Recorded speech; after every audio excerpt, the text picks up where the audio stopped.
Here we are, clan the isms, cataclysm great. Our people out here struggling, trying to make it in this state. Everybody out here doing it, but we the ones who late. Now family, we the ones who gotta delegate. Get that money in the power, never be fake. Stick to cosign for 3. What did he say? Create jobs, support our own. Educate the same and buy back your home. Got 3 degrees, triple 10. 3 PhDs, now we on the CNN. DBTV, let's talk about negligence. Ignorance is bliss, but we can turn it to intelligence. Believe none of what you hear, half of what you see. Let's break it down here on Dr. Boyce TV. Here we are. Hey, good morning, guys. What's going on? I'm Dr. Boyce Watkins. Welcome to the Black Financial Channel. That's theblackfinancialchannel.com. If you want to get financial news and commentary from a black perspective on a daily basis, make sure you subscribe at theblackfinancialchannel.com. Today is a really big day. Today is an amazing day, actually. The stock market is just absolutely bonkers today. Today, a lot of people made a lot of money. And that's after they were already making a ton of money over the past couple of weeks. The market is just kind of out of control right now. The culprit, the big culprit in terms of what is causing the market to just act a fool today has to do with the jobs numbers. The jobs numbers, they were expecting the jobs numbers to be really bad. They were expecting even more unemployment than they had before.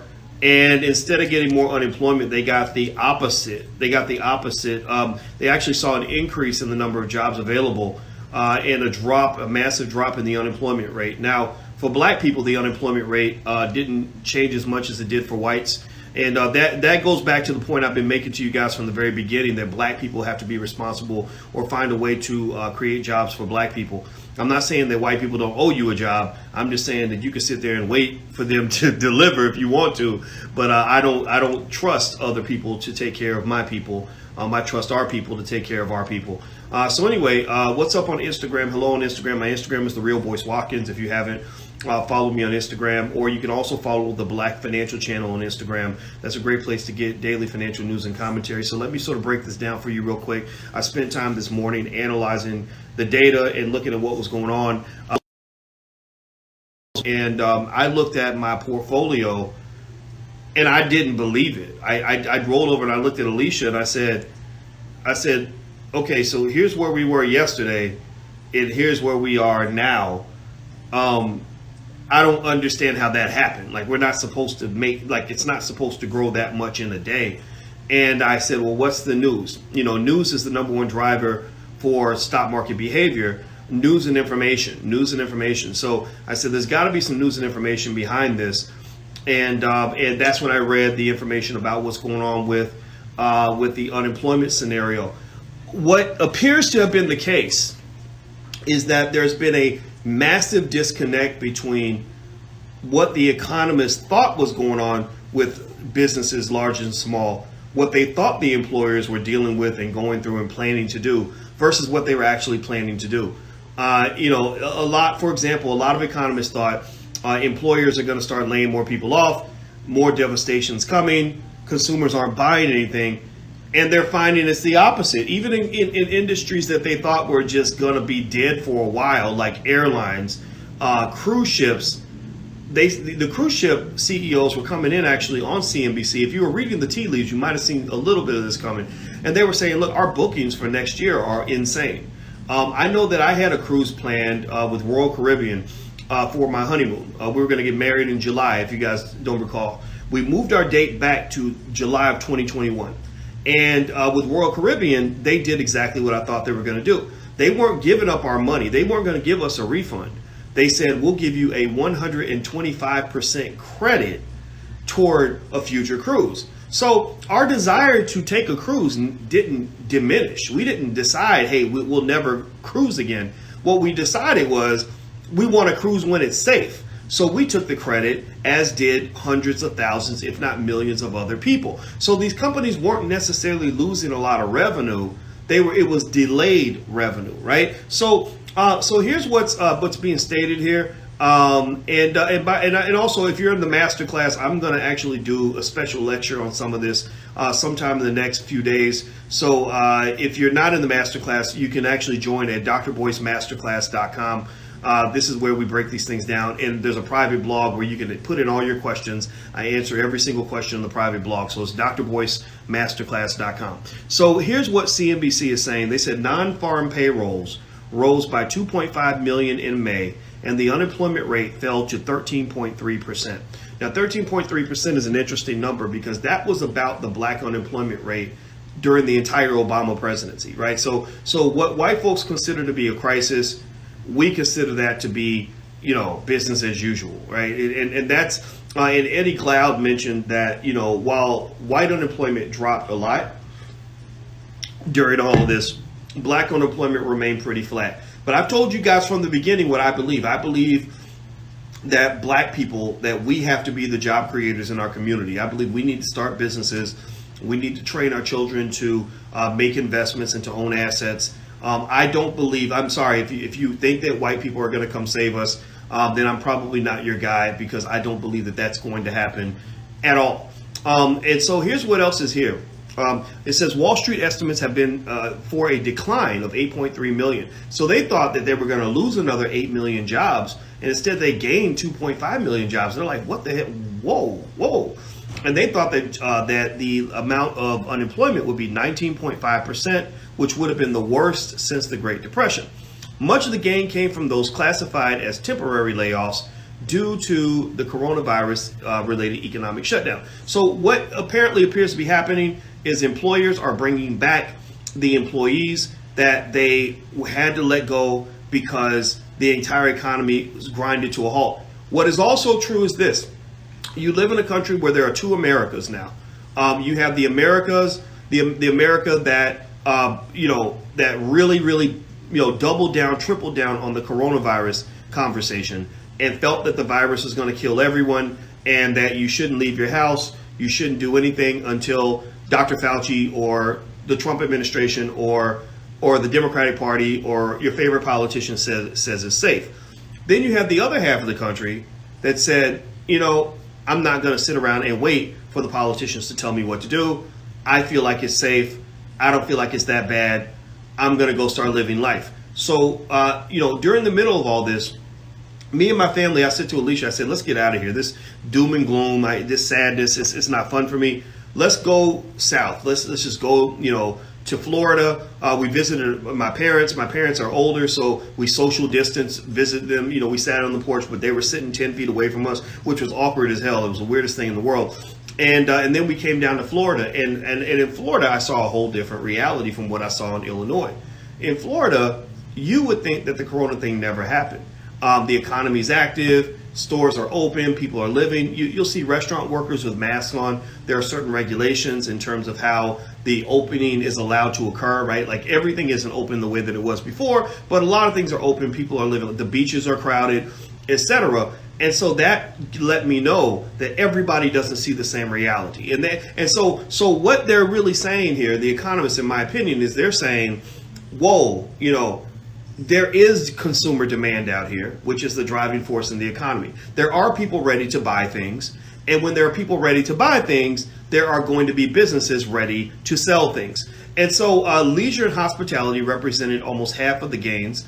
They said economists surveyed by Dow Jones had expected payrolls to drop by 8.3 million. Instead, they rose by 2.5 million. That is massive. So Scott Clemens, chief investment strategist at Brown Brothers Harriman, says it seems that the damage from the nationwide lockdown was not as severe or as lasting as we feared a month ago.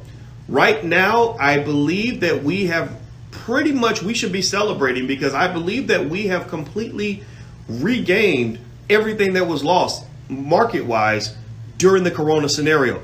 If you were a student in my class, you understood from the very beginning. Go back and watch videos I did last week, the week before last, the week before last, the week before last, the week before last, where I was telling so much truth that a lot of people were not comfortable with what I was saying. A lot of people got mad at me, but I was just saying what I saw, saying what I see. And I was telling them, I said, look, I'm not telling you guys what to do. I'm not into that. But I said, I'm going to be buying. If you were one of those people watching, that's been watching regularly, say something in the chat so the people will know so you can confirm that that's what I was saying. I was saying, look, I'm going to buy I'm just going to look for companies with strong balance sheets. I'm going to look for companies that are going to make it out of this. I'm going to look for companies that are going to benefit from the stay-at-home culture. I'm going to look for companies that are good long-term investments, because I believe this too shall pass. And I said the biggest test of this whole corona scenario is going to be whether or not we're talking about it 2 months from now. 2 months from now. Because I know internet culture. Internet culture says we're going to be talking about something like crazy one week, and then the next week we're talking about something else. It's totally something else. So honestly, the corona scenario was intriguing to me and concerning to me, because it didn't go away as fast as everything else, right? It didn't go away as fast as everything else. A lot of stuff goes away in a week. Corona didn't go away in a week or 2 weeks or 3 weeks or 4 weeks. And I saw media outlets doubling down and tripling down on their investment in the corona story. The CNN created a whole podcast where all they did was talk about corona. NPR has a corona podcast, if I'm not mistaken. So I thought, well, maybe there's something more here. But then as I looked at the numbers, looked at the data, did my research, I said, I still think this is going to go away. And so lo and behold, what eventually occurred is you saw that that as the numbers dwindled, you started seeing people questioning things, challenging things. Not that they were right, but they were questioning things. And then you also saw that the economic data that was predicted to be so terribly bad wasn't as bad as people thought. And then the big economic driver that changed it all, the big game changer, was George Floyd. Once the nation shifted its attention to the George Floyd situation, I was astonished by how little people were talking about corona at that point. They like I was really kind of I was like, okay, that's the ultimate test. It's like when I test, when one of my kids tells me they want something, I sometimes I'll test and I'll say, okay, well, if you want this, then you can't have that, right? And if they're not willing to give up that in order to have this, that makes me say, that means you didn't really want it as bad as you said you wanted it, right? That means that you're easily distracted. So the fact that the nation was so easily distracted from corona due to, the protests and everything else, that told me that whoever was behind sort of the conversations on this narrative, they weren't really invested in that particular narrative, right? Because if it were truly dangerous, like let's say that instead of corona, it had been Ebola. If we were dealing with an Ebola crisis, I don't think that George Floyd protests would have distracted us from an Ebola crisis, right? I just don't. I think we would have said, I want to protest, but I'm going to protest from home with my Twitter account because I don't want to go out in the crowd and catch Ebola, right? But with this, it was kind of one of those things where people knew deep down, okay, wait, there's a 1 in 300, 1 in 400 chance of me even catching it. If I catch it, there's only a 1 in 200 chance of me actually dying from it. And that's if I'm a 70-year-old man, right? And that doesn't mean it's not real. It just means that it's not as scary as people think. So, and in fact, actually, George Floyd actually had corona when he died, and he was fine. He was walking around doing whatever. And then now, I guess the cops probably have it too, and none of the cops are dead, right? I'm sure if the cops died, people would be, applauding that because they're pretty mad at these people, which they should be. I'm mad at them too. But, so long story short, I think that the moral of all of this, in my opinion, is that when it comes to information, which drives wealth in this country, you gotta know how to really research things for yourself. There are a lot of people that are going to lie to you, that are going to maybe exaggerate things. So the way a conspiracy theory works is you take a little bit of truth and you blow it up. Like if I say, well, 1 + 1 is 2, and you say, yeah, I agree, 1 + 1 is 2. And then I say, yeah, and then also if you look at the nature of the number 2, you notice that it's curved, which means that the number 2 is curved similar to space-time. And so if you have space-time curvature, then that means that time travel is possible. And if time travel is possible, that means that Donald Trump is really from the future, which also means that, and if Donald Trump is from the future, then that means that, that really we're all living in a matrix, right? Like I could take a fact and stretch that into something bigger. And if you believe that fundamental fact, you could be tempted to believe everything else connected to it. So the fundamental fact was that we had a virus that has killed people. The virus was in the United States. The virus was something that you did not want to catch. But where the stretch came was in terms of the interpretation of how deadly it was. The stretch came in terms of interpreting how we should respond as a country. The stretch came when people were saying we need to shut down the entire economy and give up 38 million jobs in order to deal with this issue. And that's the problem in the sense that that is when I started picking up on the fact that it was political, especially when I saw that the Democrats all wanted to keep everything shut down and the Republicans wanted everything to open up. That told me, okay, I get it now. You want Trump out of office, fine.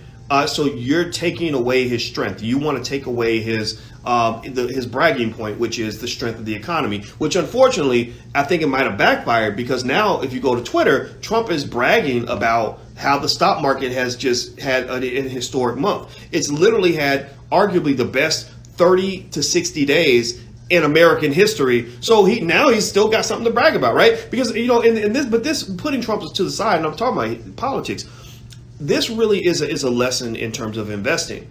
Never think that because there is a crash or a downturn that everybody's losing. The Great Depression was not a time, I know you might have heard this, but it was not a time that everybody got killed. Everybody lost everything. The Great Depression was a time where there was a wealth transfer. The Great Depression was a time where people who invested and remained consistent were able to make a tremendous amount of money during the rise back up. So right now, what you're seeing a massive wealth transfer. You saw a scenario where trillions of dollars in wealth was lost through dead businesses and dead stocks.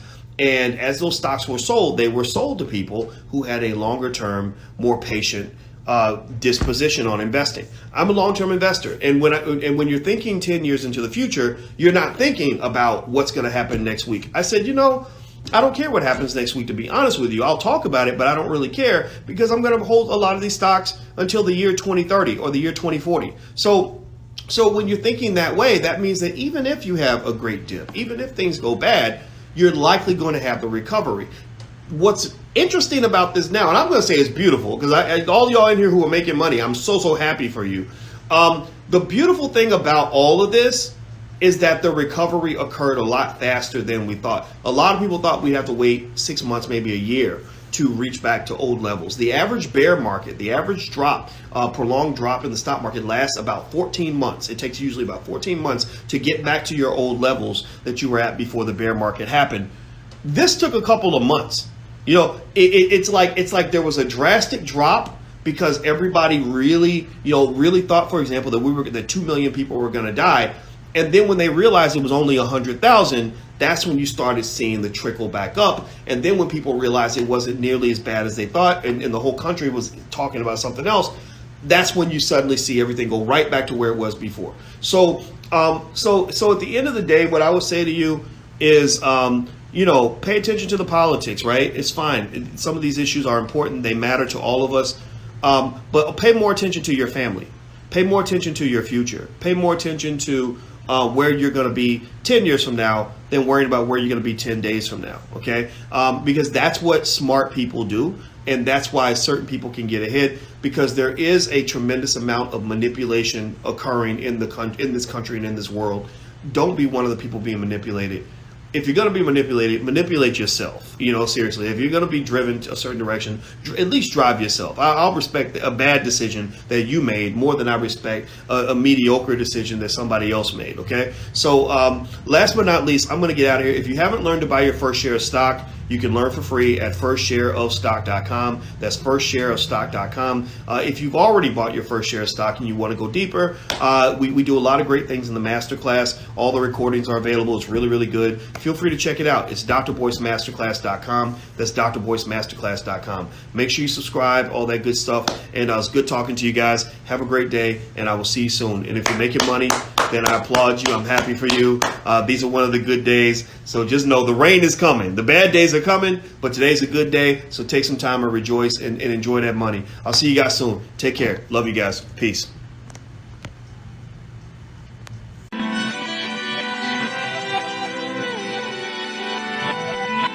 Here we are, clan the isms, cataclysm great. Our people out here struggling, trying to make it in this state. Everybody out here doing it, but we the ones who late. Now family, we the ones who gotta delegate. Get that money in the power, never be fake. Stick to cosign for 3.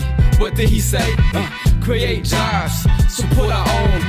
Educate the same and buy back your home. Got 3 degrees, triple 10. 3 PhDs, now we on the CNN. DBTV, let's talk about negligence. Ignorance is bliss, but we can turn it to intelligence. Believe none of what you hear, half of what you see. Let's break it down here on Dr. Boyce TV. Here we are.